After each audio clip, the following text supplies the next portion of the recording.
A day in my life as a full-time mom and a mom of twins. For today's video mga day, andito nga kami ngayon sa clinic dahil nga ay nilalagnat ang kambal.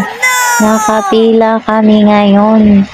Dahil nung isang araw nung Friday ay pumasok nga ang dalawa at naulan. Baha nga sa school kaya nabasa ang paa ng dalawa. At sa daan ay baha rin. No choice tayo kundi ang sumubog. Ano yung sumubog? Basta dumaan sa daanan ang baha, ganon. Dahil nga hindi sinuspende ang klase. Bakit kasi ganon? Kung kailan maulan, hindi sinususpend. Kung kailan maaraw na ay suspended na. Ayan na makikita nyo baha ang daanan pauwi sa amin. Kaya ayan nabasa ang paa ng kambal. O, sino na naman ang sisisihin? Ang gobyerno. Ang gobyerno kasi hindi sinususpende ang klase. Ayan o, makikita nyo na ulan. Naulan lagi sa summer. Ano kaya nangyari? Lagi na lang naulan. So ano, bakit kaya ganon? Hindi nila sinususpend agad. Nag-aantay pa yata na bumaha talaga ng todo bago isuspend.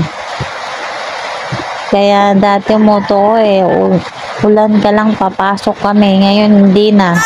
Kasi kamahal ng mga gamot. Kung wala kang pera, hindi talaga gagaling. Ayan, subog na kami dyan. Kasi nga bumaha na, malapit na kami sa aming bahay niyan.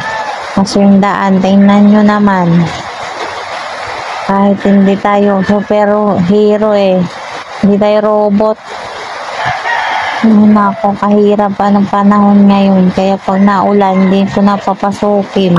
Nice! So, ayan, dito na kami sa, malapit na sa bahay. Natanggal pa yung sapatos, may kambal dyan.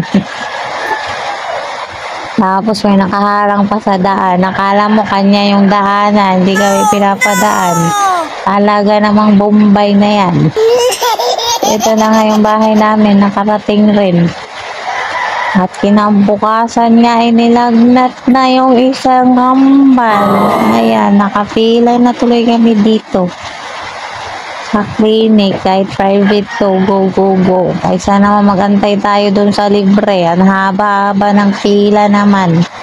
Bakit ba ganun ng gobyerno? Libre nga, pahirapan pa yung tao. Ito na nga, Tapos nakapag-check kami dito kami sa gate. Anong umiiyak na yan dyan. Kasi gusto niya nang umuwi. Kaya talagang isa sumasak. Sayaw-sayaw pa. Siya wala na, aburrido na at nakauwi na nga kami. Buti na lang at umayo ng panahon at hindi na umulan. Ayan na pauwi na kami dyan. Galit na siya. At nakauwi na nga, pinagluto ko na nga ng sabaw para naman pagpawisan. Ayan guys, yan yung ulam namin. Buto-buto.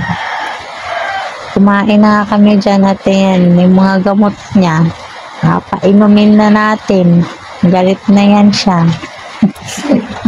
Thank you for watching.